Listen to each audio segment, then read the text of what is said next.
हरे कृष्ण कृष्ण कृष्ण हरे हरे, हरे राम राम राम हरे हरे। मुखं करोति वाचालं पंगुं लंघायते यत्कृपातमहं वन्दे श्रीगुरुं दिनतारिणम्। हरे कृष्ण। श्रीमद्भागवतम स्कंध तिसरा अध्याय 25वा, भक्तिमय सेवेचे महात्म्य, श्लोक नंबर 18। ज्ञान वैराग्य युक्तेन भक्ति युक्तेन चात्मना परिपश्यति उदासीनं प्रकृतिं च हतौजसम्। ज्ञान वैराग्य युक्तेन भक्ति युक्तेन चात्मना परिपश्यत्युदासीनं प्रकृतिं च हतौजसम्। ज्ञान वैराग्य युक्तेन भक्ति युक्तेन चात्मना परिपश्यत्युदासीनं प्रकृतिं च हतौजसम्। ज्ञान वैराग्य युक्तेन भक्ति युक्तेन चात्मना परिपश्यत्युदासीनं प्रकृतिं च हतौजसम्।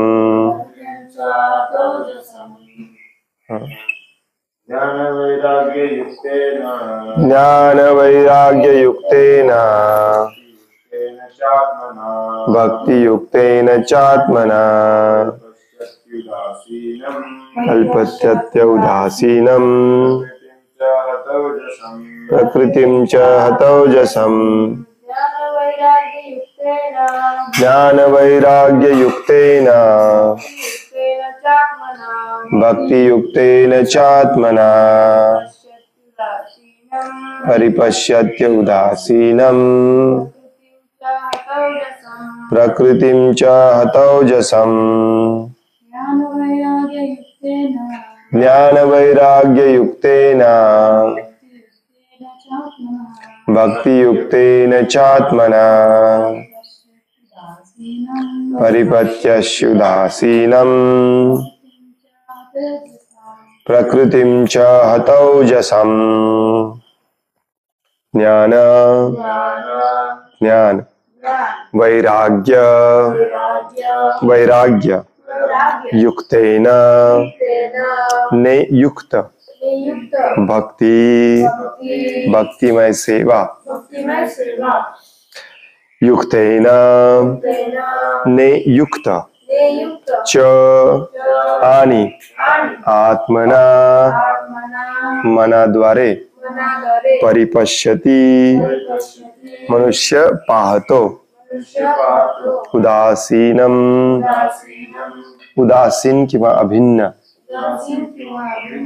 प्रकृतिम भौतिक अस्तित्व च आणि हत ओजसम शक्ती क्षीण होते।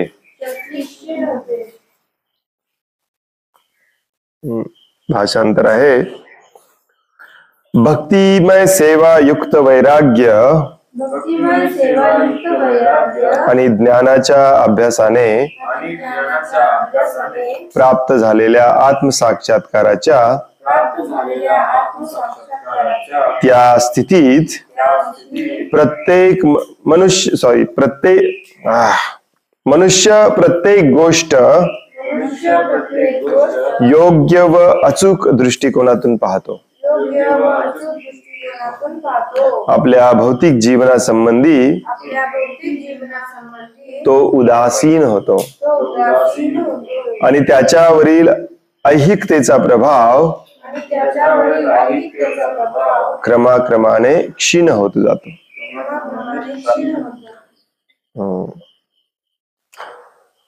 भगवान कपिल देव भक्तिमय सेवेचं महत्व सांगायला सुरुवात केली.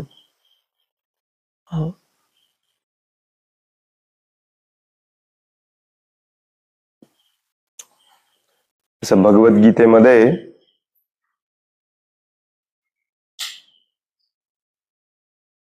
भगवान श्रीकृष्ण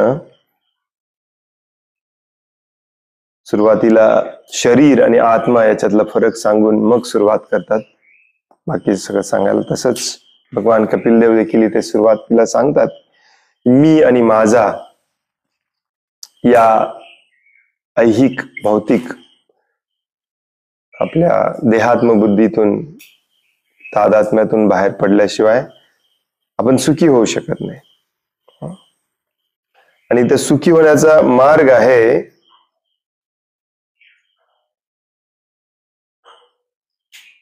भक्तिमय सेवा. हे या आणि पुढच्या श्लोकामध्ये कपिल देव समजावून सांगतात. श्लोक नंबर 18 आणि 19 मध्ये काय म्हणतात ते, भक्तिमय सेवेमध्ये युक्त झाल्यामुळे जे वैराग्य आणि ज्ञान प्राप्त होतं, त्या वैराग्य आणि ज्ञानाच्या आधारावरती मनुष्य प्रत्येक गोष्ट योग्य आणि अचूक पाहू लागतो. भक्तीमध्ये आपली प्रगती होतीये की नाही याचे हे आणखीन एक मेजरमेंट आहे. भक्तिमय सेवेमध्ये जो युक्त असतो, भक्तिमय सेवेमध्ये जो ज्ञानामध्ये प्रगती ज्याने केलेली असते, तो प्रत्येक गोष्ट प्रत्येक व्यक्ती योग्य आणि अचूक पाहायला सुरुवात करतो. म्हणजे काय चांगलं आणि काय वाईट त्याला एक्झॅक्टली कळायला लागतं. यालाच ज्ञान म्हणतात. कळलं नाही? Excuse me.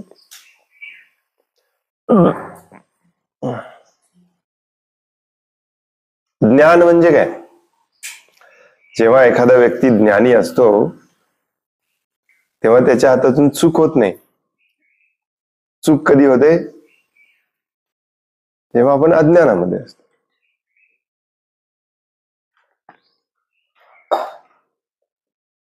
इकडे जायचं नाही हे जेव्हा आपल्याला कळतं, माहिती असतं, तेव्हा आपण तिकडे जात नाही. आणि ते जर ज्ञान नसेल तर मग तिकडे जातो आणि मग पायात काटा रुततो.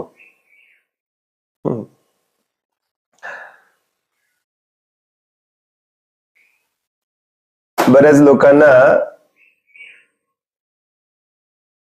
विचित्र वाटतं जेव्हा आपण भागवतम भगवद्गीतेच्या आधारावरती सांगतो की भक्तांमध्ये देखील आपल्याला काय म्हणतात त्याला, डिस्टिंक्शन करायला शिकलं पाहिजे, भेदभाव करायला शिकलं पाहिजे, कोण चांगला आहे कोण वाईट आहे हे बघायला शिकलं पाहिजे. ऍक्च्युली भक्तीमध्ये प्रगती करण्याचा मूळ पायाच हा असतो, काय चांगलं आहे आणि काय वाईट आहे हे समजणे. नसेल तर कोण भक्ती करतं? आपण भक्तीमध्ये कशाला आलोय? हळूहळू आपल्याला कळायला लागलं की हे चांगलं आहे आणि हे वाईट आहे, हे वाईट बंद केलं पाहिजे, चांगलं केलं पाहिजे. हो की नाही? आणि हे कशाच्या आधारावरती असतं? ज्ञानाच्या आधारावरती. आणि ज्ञान हे तुम्हाला मिळतच नाही जोपर्यंत तुम्ही वैरागी होत नाही. ज्ञान हे वैराग्यावर अवलंबून असतं. आणि ज्ञान आणि वैराग्य जेव्हा पुष्ट असतात तेव्हा तो व्यक्ती भक्तीमध्ये स्थित असतो आणि त्याचं मुख्य लक्षण असतं तो भक्तिमय सेवा करत असतो. या दोन्ही श्लोकामध्ये सेवा हा शब्द गाळलाय त्यांनी, परंतु मी आता चेक केलं, इंग्लिशमध्ये श्रील प्रभुपाद भक्तिमय सेवाच लिहितात. भक्तिमय सेवेमध्ये युक्त वैराग्य आणि ज्ञानाच्या अभ्यासाने प्राप्त झालेल्या आत्मसाक्षात्काराच्या त्या स्थितीत प्रत्येक मनुष्य गोष्ट योग्य व अचूक दृष्टिकोनातून पाहतो. आपल्या भौतिक जीवनासंबंधी तो उदासीन होतो. उदासीन म्हणजे उदास नव्हे, उदासीन म्हणजे काही इंटरेस्ट नाही त्याच्यामध्ये, अभिन्न. आणि मग त्याच्यावरील भौतिक ऐहिक त्याचा प्रभाव क्रमाक्रमाने क्षीण होत जातो. यस, भगवंतांची कृपेची गरज आहे, भक्तांच्या कृपेची गरज आहे, परंतु काम आपल्याला करायचंय. जेव्हा अशा प्रकारे आपण ज्ञान आणि वैराग्यामध्ये स्थित होऊन प्रत्येक गोष्ट योग्य आणि अचूक पाहायला लागतो, तेव्हा भौतिक जगाचा, भौतिक प्रकृतीचा जो प्रभाव आपल्यावरती आहे तो हळूहळू कमी होत जातो. तात्पर्य,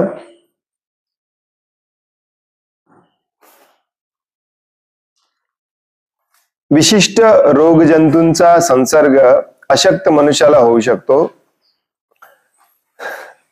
त्याचप्रमाणे तद्वतच भौतिक प्रकृतीचा किंवा मायाशक्तीचा प्रभाव दुर्बळावर किंवा बद्ध जीवावर होऊ शकतो, परंतु मायेचा प्रभाव मुक्त आत्म्यावर होऊ शकत नाही.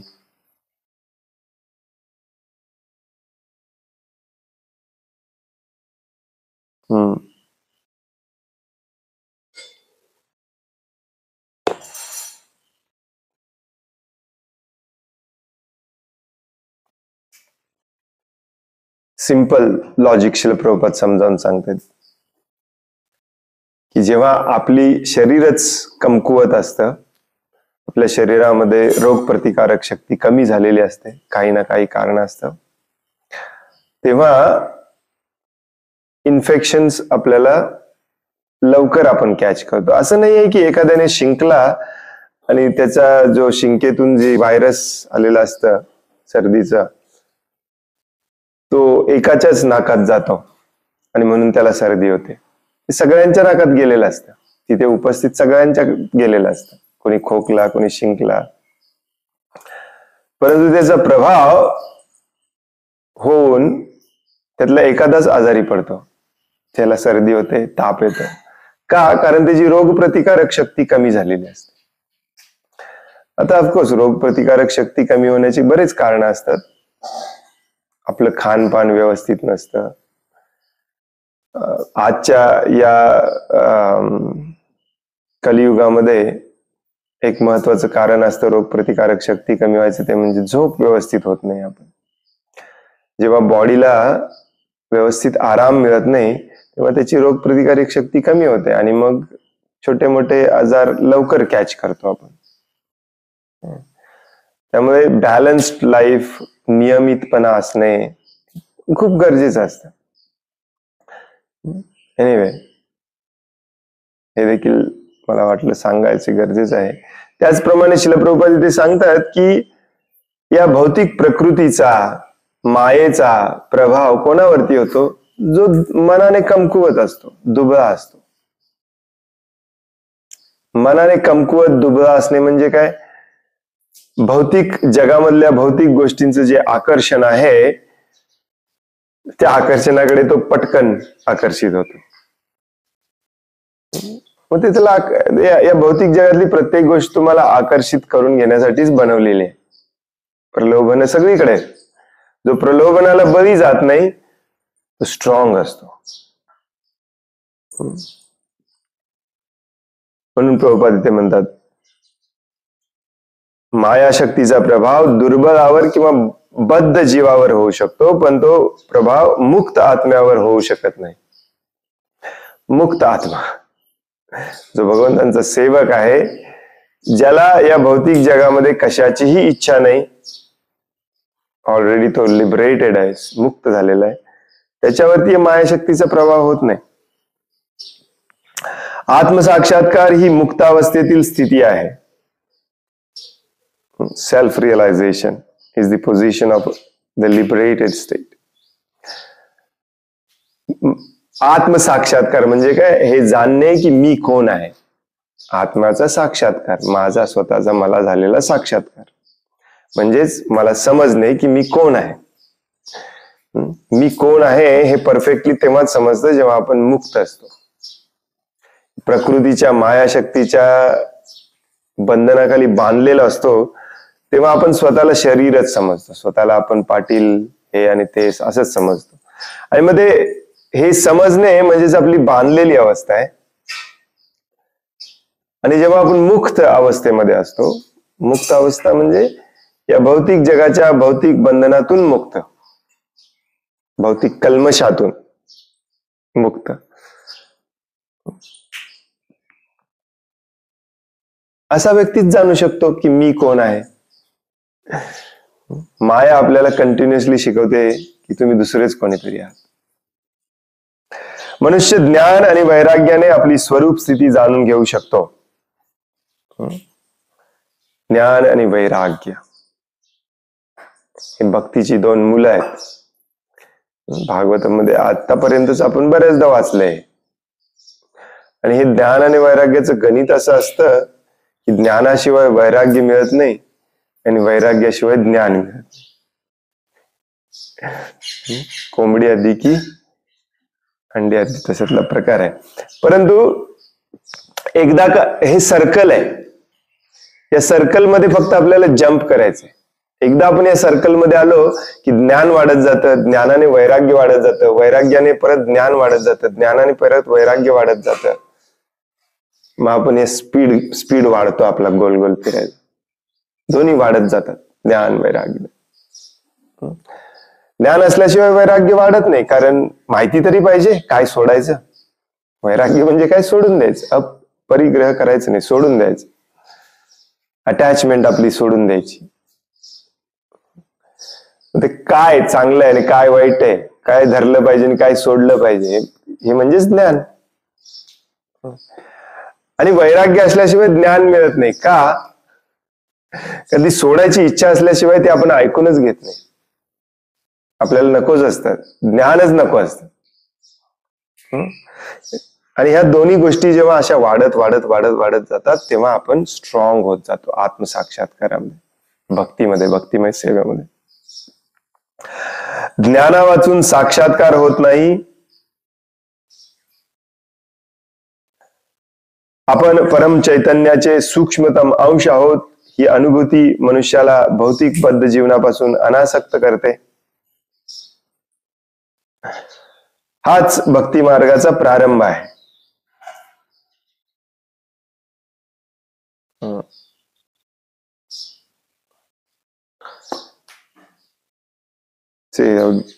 प्रभुपाद इंग्लिश मध्ये लिहितात, that is the beginning of devotional service.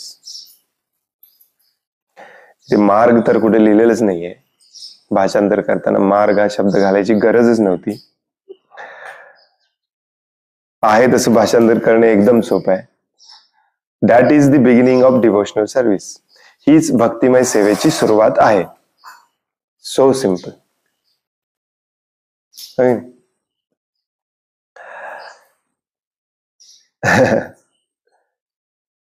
कुठली सुरुवात आहे भक्तिमय सेवेची सुरुवात? ज्ञान. ज्ञान पाहिजे, अज्ञानातून बाहेर पडलं पाहिजे. जे आपण आता सध्या करतोय ते आपल्याला बांधून ठेवतं आणि काय केलं पाहिजे याचं ज्ञान. हीच आपल्या भक्तिमय सेवेची सुरुवात असते. सांसारिक प्रदूषणातून मुक्त झाल्याविना मनुष्य भगवंतांच्या भक्तिमय सेवेमध्ये संलग्न होऊ शकत नाही.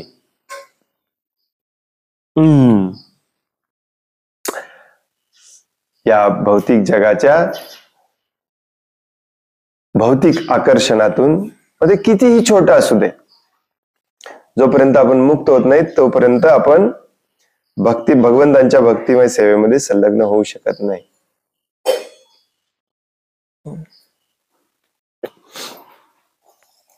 बऱ्याच जणांना हे ऐकल्यावरती विश्वास बसत नाही.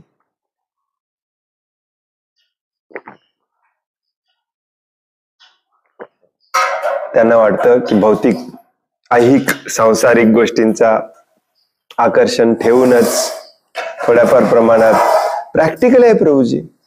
प्रॅक्टिकली आपण हे करू शकत नाही. प्रॅक्टिकली आपल्याला घरातल्या लोकांची, पैशाची, थोडीफार नोकरी, जॉब, व्यवसाय हे असणारच भौतिक जग आहे. नाही, जोपर्यंत हे आहे सूक्ष्म प्रमाणात का असे ना, तुम्ही भक्तिमय सेवेची सुरुवात करूच शकत नाही. बऱ्याचदा हा मुद्दा समजावून सांगितलेला आहे. आणि दुर्दैवाने एकतर आपल्याला हे पटत नाही, किंवा आपला हा भ्रम असतो की आपण भक्तिमय सेवेमध्ये आलोय म्हणजे ऑलरेडी आपलं भौतिक सांसारिक आकर्षण सगळं गेलंय, आपण शुद्ध भक्त झालोय. दोन्ही पण डेंजरस आहेत. हा भ्रम पण डेंजरस आहे आणि ही गोष्ट न पटणे पण डेंजरस आहे. पूर्णपणे भौतिक जगातील सगळ्याच पासून अनासक्त झालंच पाहिजे.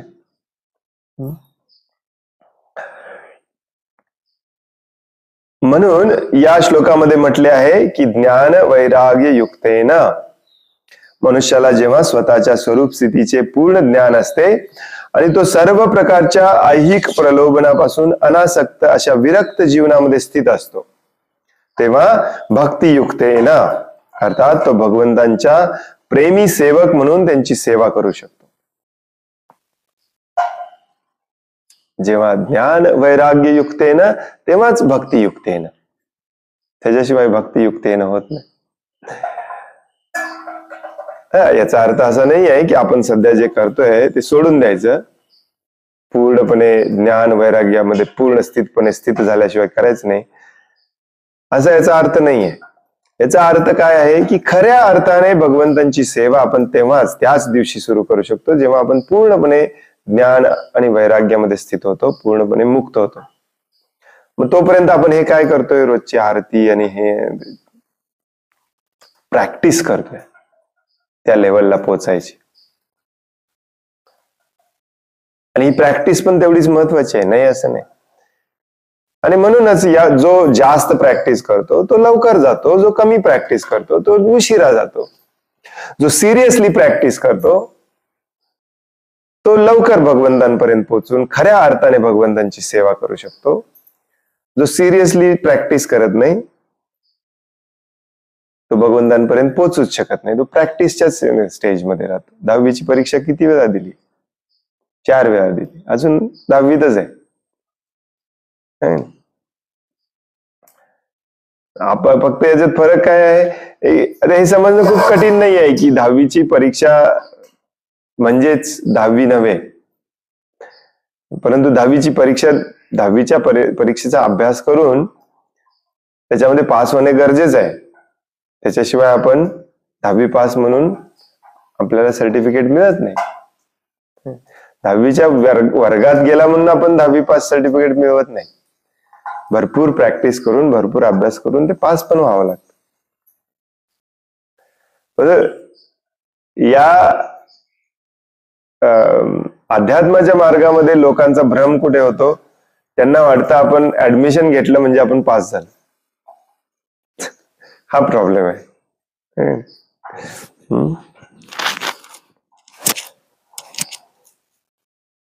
आणखीन एकदा वाक्य वाचतो मी. ज्ञान वैराग्य युक्तेन, मनुष्याला जेव्हा स्वतःच्या स्वरूप स्थितीचे पूर्ण ज्ञान असते आणि तो सर्व प्रकारच्या ऐहिक प्रलोभनापासून अनासक्त अशा विरक्त जीवनामध्ये स्थित असतो, तेव्हा भक्तियुक्तेन अर्थात तो भगवंतांचा प्रेमी सेवक म्हणून त्यांची सेवा करू शकतो.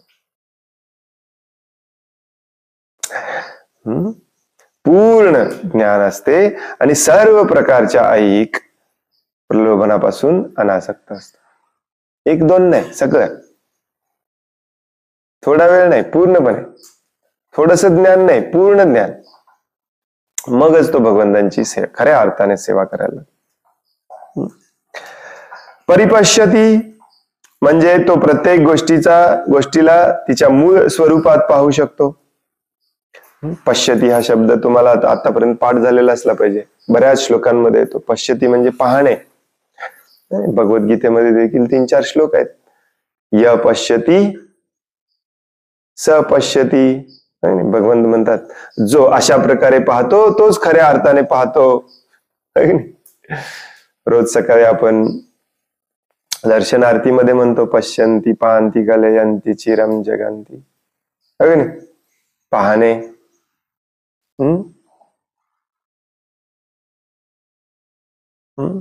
पश्यती. पश्यंती वाक आपण चर्चा करणार आहोत. परिपश्यती, इथे काय लिहिलेलं आहे, जो ज्ञान आणि वैराग्यामध्ये युक्त असतो तोच भगवंतांची भक्तिमय सेवा करू शकतो आणि तोच अशा प्रकारे प्रत्येक गोष्ट आणि वस्तूला योग्य प्रकारे पाहू शकतो. नसेल तर तो भ्रमित होणार, आपलं समजून बसणार, शरीराला आपलं समजणार, शरीराशी संबंधित गोष्टींना आपलं समजणार. यालाच भ्रम म्हटलं जातं. पश्यती, पाहतो म्हणजे काय पाहतो, तो पाहतो की मी शरीर नाही, मी आत्मा आहे, मी भगवंतांचा सेवक आहे, या भौतिक जगातील कोणतीही गोष्ट माझी नाही, याच्या मागे पळण्यात मला काही अर्थ नाही, त्याच्यापासून पूर्णपणे मी अनासक्त झालं पाहिजे. आता हे परत तुम्हाला कोंबडी आधी की अंडी आधी असं म्हटल्यासारखं. हे सगळं भौतिक मीची संकल्पना दूर केल्याशिवाय, हे ज्ञान घेतल्याशिवाय आणि वैराग्य आल्याशिवाय, मीच सगळं सोडून दिल्याशिवाय आपण पाहू शकत नाही योग्य प्रकारे. असे योग्य प्रकारे पाहिल्याशिवाय मी ज्ञानामध्ये आणि वैराग्यामध्ये स्थित होऊ शकत नाही. पण त्याच्यात काय घाबरण्यासारखं काम नाही. हे पहिलं आधी कुठलं करायचं, हे चालूच असतं. हे सर्कल आहे, गोल गोल ज्ञान आणि ज्ञानामध्ये वैराग्य चालूच असतं. फक्त याच्यामध्ये आपल्याला उडी मारायची. एकदा उडी मारली की मग ते वाढत जातं आपोआप.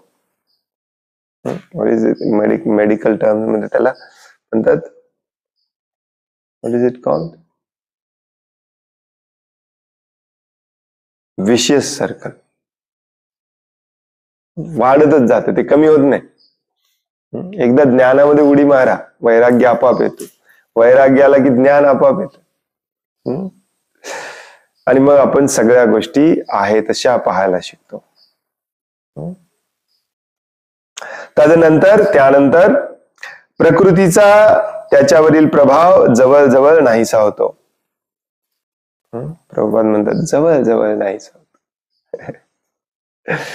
जोपर्यंत आपण या प्रकृतीच्या भौतिक जगामध्ये आहोत तोपर्यंत प्रभाव हा असणार, प्रलोभन असणार. परंतु जर आपण अशा प्रकारे स्थित झालो तर जवळजवळ सगळं नष्ट होतं. याचीही भगवद्गीतेत पुष्टी करण्यात आली आहे. ब्रह्मभूत प्रसन्नात्मा, आत्मसाक्षात्कारी झाल्यानंतर मनुष्य सुखी आणि भौतिक प्रकृतीच्या प्रभावातून मुक्त होतो, प्रसन्न आत्मा होतो. तसेच तो शोक आणि लालसा यातूनही मुक्त होतो. न शोचती न कांक्षती. अशा या स्थितीचे वर्णन भगवंत मदभक्ती लभते पराम, अर्थात भक्तिमय सेवेची वास्तविक प्रारंभ अवस्था असे करतात. हे काही महत्वाचे श्लोक आहेत भगवद्गीतेतले. ब्रह्मभूत प्रसन्नात्मा न शोचती न कांक्षती सम सर्वेषु भूतेषु मदभक्ती लभते पराम. मग त्याला माझी भक्ती मिळते, मग त्याच्या भक्तीची सुरुवात होते.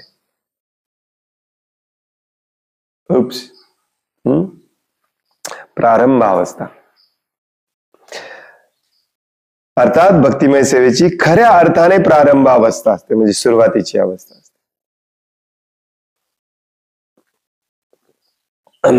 आपल्या मनामध्ये प्रश्न पडला पाहिजे, इतके वर्ष मी काय करत होतो मग. हो की नाही?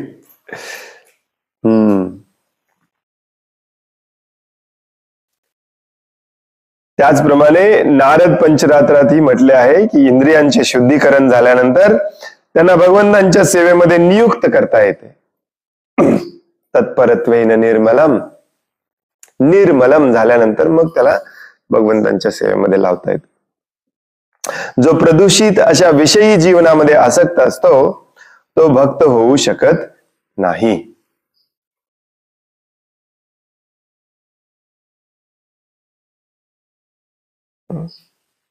आपले जे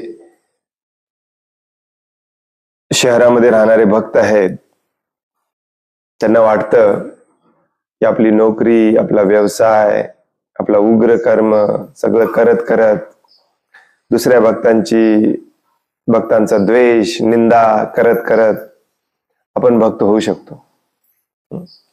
डोनेशन गोळा करून त्यातले थोडे पैसे खिशात घालून आपण भक्त होऊ शकतो. हे सगळं भौतिक आकर्षण आहे. हे शेवटचं जे वाक्य आहे या तात्पर्यामधलं इतकं पॉवरफुल वाक्य आहे. प्रभुपाद चेष्टेवारी घेतो आपण. हे काय म्हणतात प्रभुपाद, जो प्रदूषित अशा विषयी जीवनामध्ये आसक्त असतो तो भक्त होऊ शकत नाही, होऊच शकत नाही. त्याने कितीही धोती नेसू दे, कंठीमाळ घालू दे, तिलक लावू दे, मेन पहिली रिक्वायरमेंट आहे विषय छाडिया से रासे माझिया. मुख्य बोलो हरी हरी. विषय कोण सोडणार?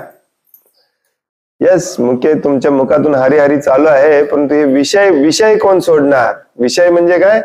इंद्रिय विषय, भौतिक जगातलं आकर्षण, प्रलोभन, हे कोण सोडणार? सोडायची इच्छा तर नाही, होय नाही. आणि वर म्हणायचं मी भक्त आहे.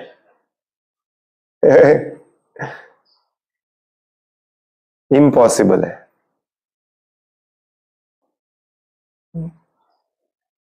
याच्यावर बरेचसे लोक उपाय काढतात. राहू दे मग भक्ती व्यक्ती, आपलं हाय तेच बरं आहे. हेच करत आलेलो आहे आपण अनादि अनंत काल. त्याच्यापेक्षा आपण विचार केला पाहिजे की हे विषय सोडायचेत आपल्याला. विषय छाडिया, लोचनदास ठाकूर म्हणतात.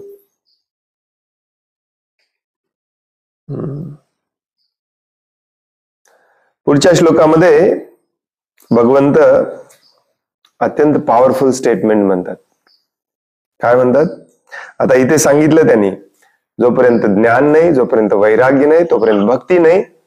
जोपर्यंत भक्तिमय सेवेमध्ये स्थित होत नाही, तोपर्यंत आपण प्रत्येक गोष्ट व्यवस्थित पाहू शकत नाही. आणि जेव्हा हे सगळं होतं, ज्ञान वैराग्यामध्ये स्थित होऊन भक्तिमय सेवेमध्ये आपण स्थित होतो, तेव्हा प्रत्येक गोष्ट आपण योग्य आणि अचूक पाहायला लागतो. आणि मग या भौतिक अस्तित्वाचा, भौतिक जगाचा, प्रकृतीचा प्रभाव आपल्यावरती जो आहे तो हळूहळू कमी होत जातो, क्षीण होत जातो. पुढच्या श्लोकात काय म्हणतात? न युज्यमानया भक्त्या भगवत्या अखिलात्मनी सदृशोस्ति शिव पंता योगिनाम ब्रह्मसिद्धये. लक्षपूर्वक ऐकायचं. भाषांतर आहे, पुरुषोत्तम भगवंतांची भक्तिमय सेवा केल्याविना कोणत्याही प्रकारच्या योगी व्यक्तीला आत्मसाक्षात्काराचे पूर्णत्व प्राप्त करता येत नाही. कारण भक्तिमय सेवा हीच एकमेव शुभदायी मार्ग आहे. That's it. हेच एकमेव मार्ग आहे.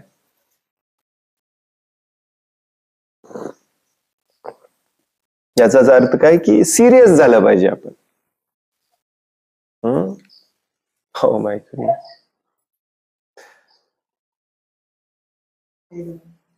ऊन आलं.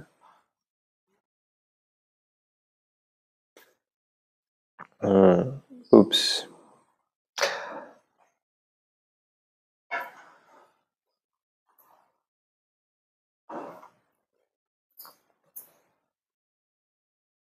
प्रभुपाद पहिल्याच वाक्यामध्ये तात्पर्यामध्ये म्हणतात, ज्ञान आणि वैराग्याला भक्तीची जोड नसल्यास ते दोन्ही मार्ग कधीच पूर्णत्वास जाऊ शकत नाही. बरेचसे ज्ञानी पण आहेत आणि वैरागी पण आहेत, पण ते भक्तीत नाहीत.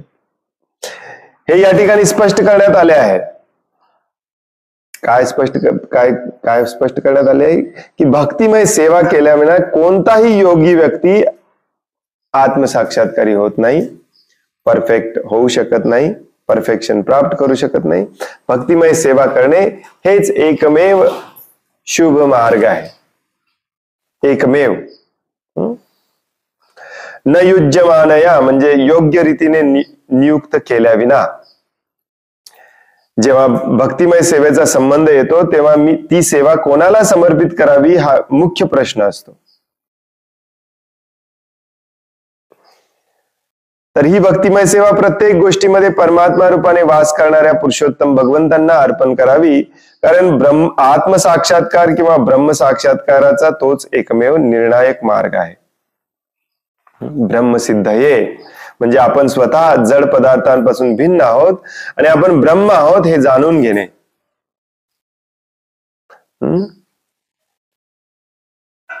न युज्यमानया, भक्तिमय सेवेचा संबंध, जेव्हा भक्तिमय सेवेचा संबंध येतो तेव्हा ती सेवा कोणाला समर्पित करावी हा मुख्य प्रश्न असतो. नाही तर बरेचसे लोक साई भक्त पण आहेत. नाही, बरेचसे लोक आपल्या पत्नीचे भक्त आहेत, बरेचसे लोक पतीचे भक्त आहेत, बरेचसे लोक आपल्या मुलाचे भक्त आहेत, बरेचसे लोक आपल्या आई वडिलांचे भक्त आहेत, बरेचसे लोक आपल्या कुत्र्याचे भक्त आहेत, त्याची सेवा करतात. भक्ती करायची आपल्याला, परंतु ही भक्तिमय सेवा कोणाला अर्पण करून केली पाहिजे हे पण माहिती असलं पाहिजे. अहम ब्रह्मास्मी महत्वाचं आहे, मी ब्रह्म आहे जाणणे महत्वाचं आहे, परंतु तू ब्रह्म आहेस म्हणून जाणून काय उपयोग आहे, पुढे काय तुझं काम काय आहे हे पण जाणलं पाहिजे. या संदर्भात वैदिक प्रमाण अहम ब्रह्मास्मी असे आहे. आपण म्हणजे जड पदार्थ नसून विशुद्ध चेतना आत्मा आहोत हे जाणून घेणे म्हणजेच ब्रह्मसिद्धी होय. विविध प्रकारचे योगी आहेत, पण प्रत्येक योगी व्यक्तीने आत्मानुभूती व ब्रह्मानुभूती कार्य केले पाहिजे. आत्म अनुभूती, मी कोण आहे याचा अनुभव, मी ब्रह्म आहे, ब्रह्मानुभूती हे केलं पाहिजे. या ठिकाणी स्पष्टपणे म्हटले आहे की मनुष्याने सर्वतोपरी पुरुषोत्तम भगवंतांची भक्तिमय सेवा केल्याविना त्याला ब्रह्मसिद्धीचा मार्ग सहजपणे गाठता येत नाही. सर्वतोपरी महत्वाचा शब्द. पूर्णपणे आपण भगवंतांना शरण जाऊन पूर्णपणे भगवंतांची भक्तिमय सेवा सुरू केली नाही तर ऍक्च्युली आपल्याला काहीच मिळू शकत नाही. अगेन सेम, दहावीत आहे आणि दहावीचा अभ्यास करतोय म्हणून काय आपल्याला दहावीचं सर्टिफिकेट ऑटोमॅटिकली मिळत नाही. त्याला कष्ट घेऊन पूर्णपणे पास व्हावंच लागतं. त्यामुळे आपण आता जे करतोय ते महत्वाचं आहे, नाही असं नाही. श्रीमद भागवतमच्या 2ऱ्या अध्यायाच्या सुरुवातीला असे म्हटले आहे की मनुष्य जेव्हा भगवान वासुदेवांची भक्तिपूर्ण सेवा करू लागतो तेव्हा आध्यात्मिक ज्ञान आणि भौतिक जगापासूनची विरक्ती आपोआपच त्याच्यामध्ये प्रकट होते.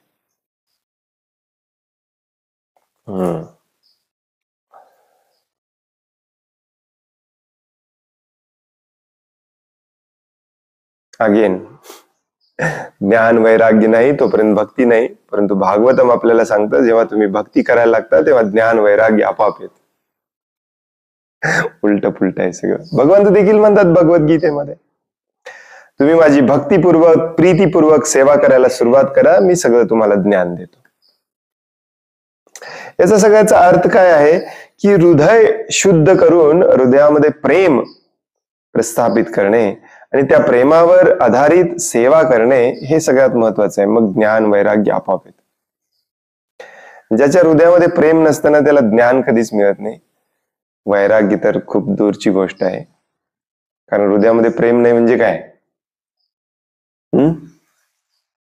स्वार्थ आहे, हो की नाही. प्रेम नाही म्हणजे काय, स्वार्थ आहे.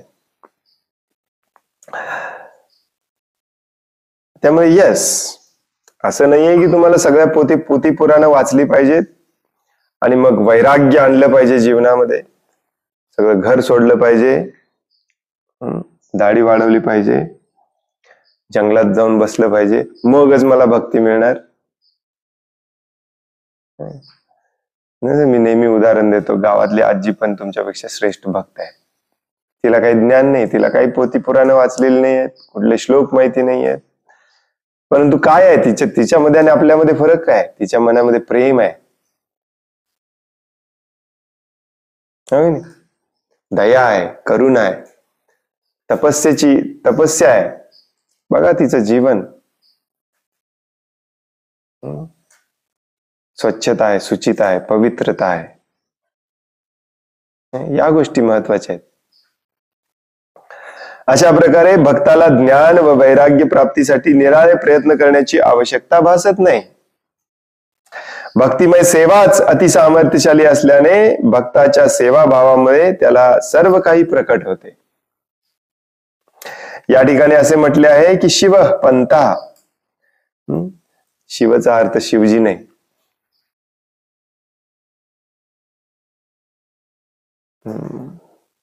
शिवचा अर्थ काय इथे सांगितलेला आहे?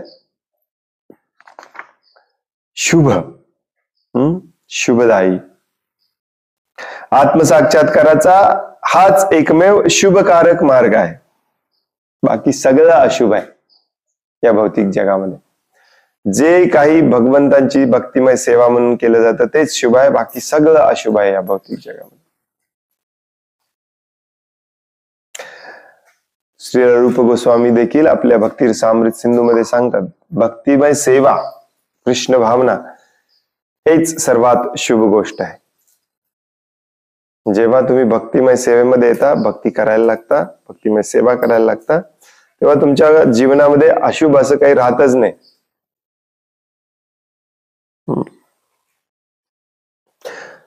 भक्तिमय सेवा हा ब्रह्म साक्षात्काराच्या प्राप्तीसाठीचा सर्वाधिक गुह्य मार्ग आहे. सिक्रेट. ब्रह्म साक्षात्कारातील पूर्णत्व शुभदायी भक्तिमय सेवेच्या मार्गाद्वारे प्राप्त होते. यावरून समजून येते की तथाकथित ब्रह्म साक्षात्कार व निराकार ब्रह्मज्योतीचा साक्षात्कार म्हणजे ब्रह्मसिद्धी नव्हे. ब्रह्मज्योतीच्या पलीकडे पुरुषोत्तम भगवंतांचे स्थान आहे.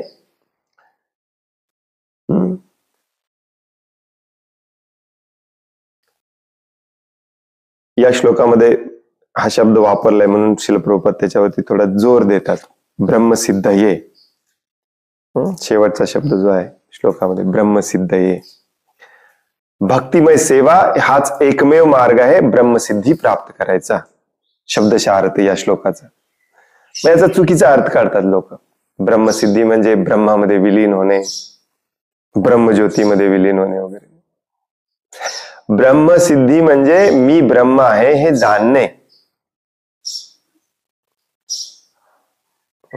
आणि मग त्या परब्रह्माची आणि आपला परब्रह्माचा आणि आपला संबंध काय आहे हे जाणणे, आणि मग त्या संबंधामध्ये स्थित होणे. उपनिषदांमध्ये भक्त हा भगवंतांना प्रार्थना करतो की कृपा करून तुम्ही आपले तेज अर्थात ब्रह्मज्योती दूर करावी, म्हणजे मी ब्रह्मज्योती मागील वास्तविक व सनातन असे तुमचे भगवत रूप पाहू शकेन, जे परब्रह्म आहे. भगवंतांच्या अलौकिक रूपाची अनुभूती झाल्याविना भक्तीचा प्रश्नच उद्भवत नाही. अगेन आपण हे असं वाचलं पाहिजे की भगवंतांच्या अलौकिक रूपाची अनुभूती झाल्याविना भक्तिमय सेवेचा प्रश्नच उद्भवत नाही.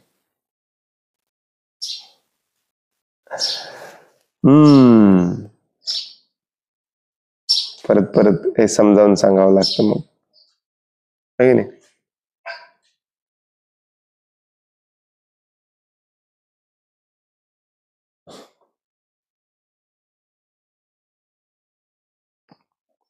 याचा अर्थ काय? भगवंतांच्या भगवान स्वरूपामध्ये पाहिल्याशिवाय भक्तीची आपली सुरुवातच होत नाही. अगेन आता सध्या काय करतोय आपण? प्रॅक्टिस करतोय. कोणाला पण घेतलं जात नाही तिथे सेवा करायला. प्रॅक्टिस करावी लागते. धोती नेसणे हाच त्या प्रॅक्टिस मधला एक भाग आहे, कारण तिथे धोती ड्रेस कोड आहे, तिथे अलाउड नाहीये पॅन्ट शर्ट. काय काय लोक म्हणतात धोती नेसल्यावरच शुद्ध भक्ती असं करतो असतो, असं कुठे लिहिलंय? माझं मन शुद्ध असलं तर बास आहे. पॅन्ट शर्ट घातलं आणि धोती घातलं काय फरक पडतो?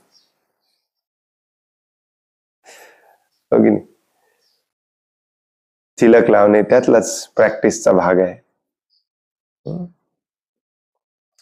भगवंतांच्या सर्व जीवांची सेवा करणे त्यातलाच प्रॅक्टिसचा एक भाग आहे. हे सगळं केलं पाहिजे आपण. हे सगळी प्रॅक्टिस करून परीक्षा दिली पाहिजे, पास झालं पाहिजे, मग आपल्याला खऱ्या अर्थाने सेवा मिळते, खऱ्या अर्थाने भक्तीची सुरुवात होते. प्रभुपाद ते कधी कधी प्रभुपाद खूप कठोर लिहितात असं आपल्याला वाटतं की नाही? प्रभुपाद लिहितात भगवंतांच्या अलौकिक रूपाची अनुभूती झाल्याविना भक्तीचा प्रश्नच उद्भवत नाही. नाहीच आहे भक्ती.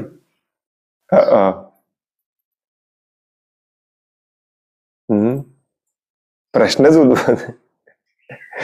निराश होऊ नका. पण ऍक्च्युली निराश व्हायचं नाहीये.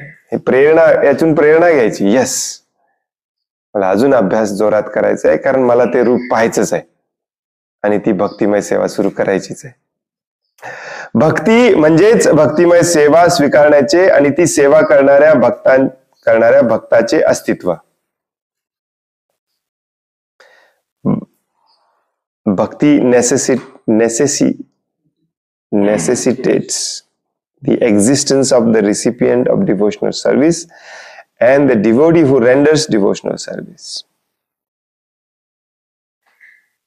हे चुकीचं भाषांतर केलंय. भक्ती म्हणजेच भक्तिमय सेवा स्वीकारण्याचे आणि ते सेवा करणाऱ्या भक्ताचे अस्तित्व. बरोबर आहे, थोडस विचित्र वाटतंय. भक्ती म्हणजे काय? भक्तिमय सेवा. हे डोक्यात फिक्स करायचं. भक्ती म्हणजे भक्तिमय सेवा. बरेच लोक स्टाईल मध्ये म्हणतात आपण भक्त आहोत, आपण भक्ती करतोय. म्हणजे काय करतोय तू एक्झॅक्टली? सेवा हा शब्द आला पाहिजे. म्हणजे ते सेवा हा शब्द येतो तेव्हा कुणाची सेवा करायची तो असला पाहिजे आणि कोण सेवा करणार तो पण असला पाहिजे. भक्ती, भगवान, भक्ती आणि भक्त हे तिन्ही एकत्र असतात कायम, एकमेकापासून कधी दूर नसतात. आपण सध्या भक्त आहोत, भक्ती पण आहे, पण भगवान नाही आहेत. याचाच अर्थ आपली भक्ती अजून सुरुवात झालेली नाही, आपण फक्त प्रॅक्टिस करतोय. ज्या दिवशी भक्तीची खऱ्या अर्थाने सुरुवात होते त्या दिवशी तिथे भगवान असले पाहिजेत, भक्त असले पाहिजेत आणि सेवा असली पाहिजे. तिन्ही गोष्टी असल्या पाहिजेत.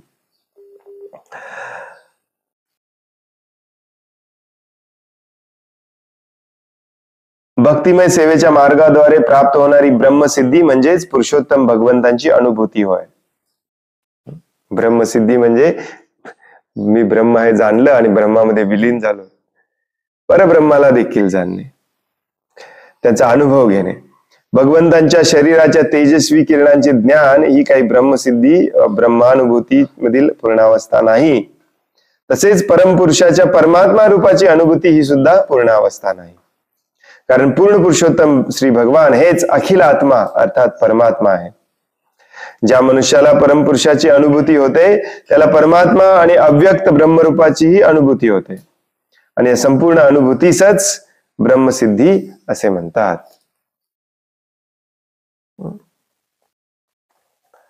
आपोआप होत. भगवंतांना जाणले की परमात्माला जाणल्यासारखंच आहे.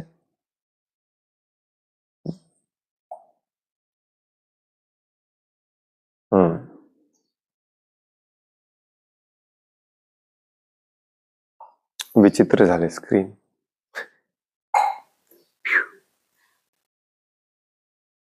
काय अडकवलंय ते जरा बाजूला. प्रभुपाद थोडक्यात आपल्याला समजावून सांगतात की ब्रह्मसिद्धी म्हणजे त्या परब्रह्माचा अनुभव घेणे. हे कापड का काहीतरी आहे नाही, काय आहे ते? नो नो नो, दिस साइड, दिस साइड.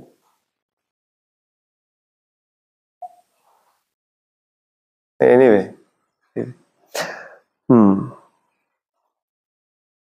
ब्रह्मसिद्धी, ब्रह्मसिद्धये हा शब्द श्लोकामध्ये आला म्हणून प्रभुपादांनी तात्पर्यामध्ये आपल्याला समजावून सांगतात की त्याचा चुकीचा अर्थ काढणं. या दॅट्स द वन. एनिवे, तर या दोन्ही श्लोकांचा तात्पर्य काय आहे? ज्ञान आणि वैराग्याशिवाय भक्ती नाही. भक्तीशिवाय व्यवस्थितपणे आपल्याला पाहता येत नाही. आणि ज्या दिवशी आपण या स्टेजला पोहोचतो त्यालाच ब्रह्मसिद्धी किंवा ब्रह्मभूतीची अवस्था म्हणतात. आणि तेव्हा आपलं भौतिक ऐहिक जीवनातील प्रलोभन, भौतिक शक्तीचा प्रभाव, मायेचा प्रभाव हा नष्ट होतो. सो भगवान कपिलदेव आपल्याला सांख्य तत्वज्ञानाचा मूळ उद्देश सांगत आहेत. सांख्य तत्वज्ञान सांगायच्या पूर्वी हा उद्देश आहे. आणि हेच ज्ञान आपल्याला घ्यायचं आहे आणि त्याच ज्ञानातून वैराग्य उत्पन्न होऊन आपल्याला वैरागी व्हायचंय, विरक्त व्हायचंय. मग आपण भक्त होणार. यालाच इथे सांख्य ज्ञान म्हटलेलं आहे, सांख्य तत्वज्ञान.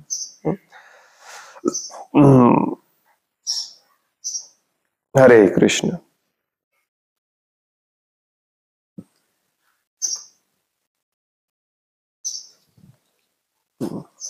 कोणाला काही प्रश्न आहे, काही सांगायचं आहे?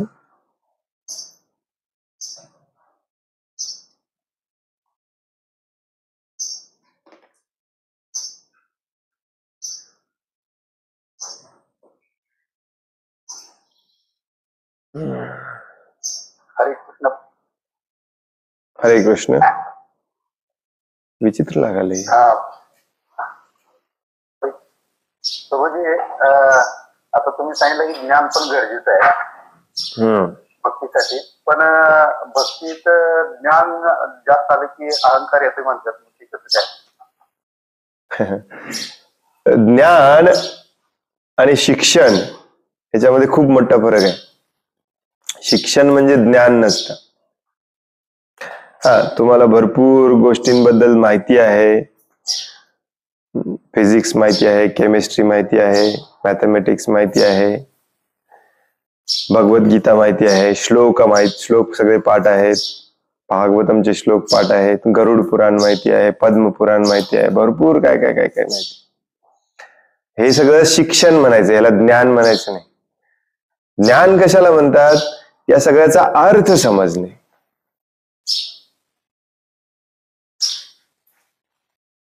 भगवद्गीतेच्या पानावरती अहंकार सोडायला सांगितलेला आहे.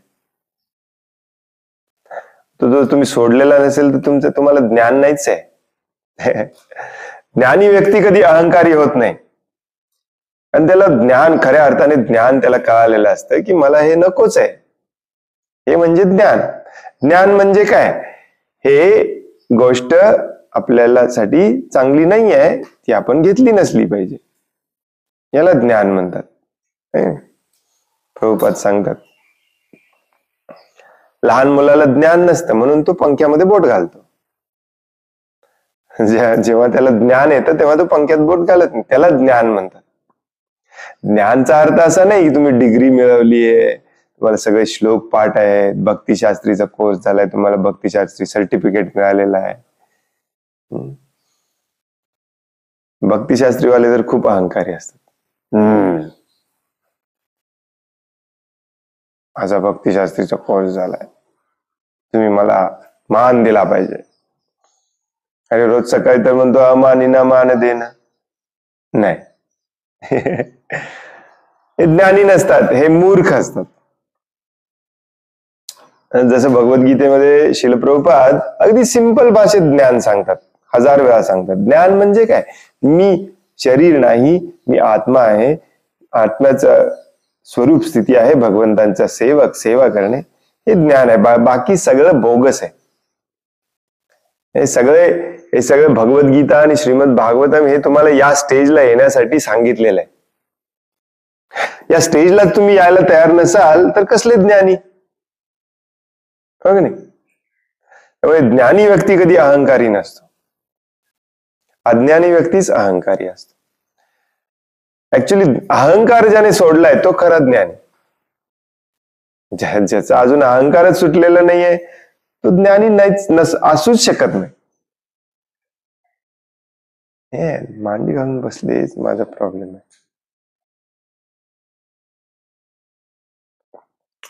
येस, बऱ्याचदा असं होतं की जेव्हा आपण भक्तीमध्ये येतो तेव्हा आपण खूप निष्पाप, चांगले असतो. या भगवंतांच्या आकर्षणाने, भक्तांच्या आकर्षणाने आपण याच्यामध्ये येतो, आणि मग काही दिवसांनी थोडस ज्ञान मिळालं की मग आपण अहंकारी होतो. नाही, यालाच चैतन्य महाप्रभू म्हणतात भक्ती लतेबरोबरच ही तण पण वाढतात. तण पण काढायला पाहिजे, नाही तर तुमची भक्तीला तर चांगली वाढणार नाही. त्याला खत पाणी घातलं पाहिजे. खत पाणी म्हणजेच साधना, रोजची साधना केलीच पाहिजे. परंतु नुसतं खत पाणी घालून चालत नाही. शेतकऱ्याला माहितीये तण पण काढायला लागतं.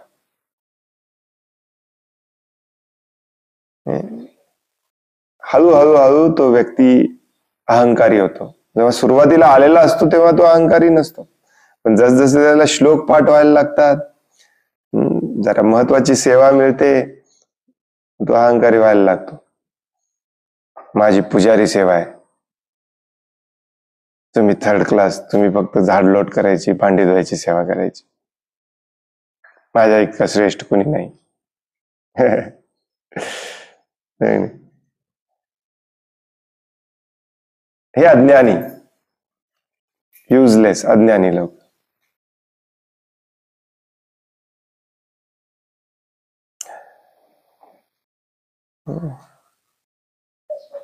काही काही मंदिरामध्ये गेल्यावरती काही काही भक्त म्हणतात, मी कोण आहे माहितीये का तुम्हाला? मी म्हणतो, तुम्ही कोण आहे मला माहिती नाही, पण तू कोण असलं पाहिजे मला माहिती आहे. तुम्ही भगवान, व्हॉट हॅपन, तुम्ही भगवंतांचे सेवक असलं पाहिजे. तुम्ही सिनियर भक्त असून काय उपयोग आहे? सिनियर भक्त बरेच जण आहेत. सिनियर भक्त असला म्हणून तो ऑटोमॅटिकली शुद्ध भक्त होत नाही. इतके वर्ष मी सेवा केली, मला सगळ्यांनी वरिष्ठ म्हटलं पाहिजे.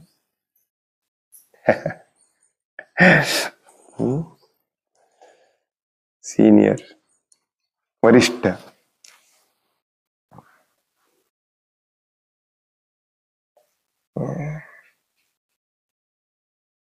त्यामुळे खूप सतर्क असलं पाहिजे आपण जेव्हा आपण भक्तिमय सेवा वाढवण्याची, भक्ती वाढवण्याची प्रक्रियेमध्ये असतो, तेव्हा ते आजूबाजूला जे तण उगवतात ते देखील काढून रोज काढणे, भांगलणी करणे, हे तेवढंच गरजेचं असतं.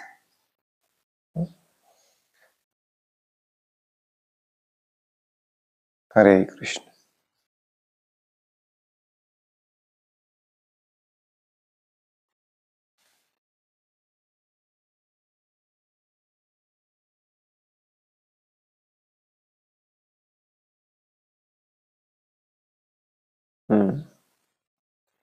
आणखीन कोणाला काही प्रश्न आहे, काही सांगायचं आहे?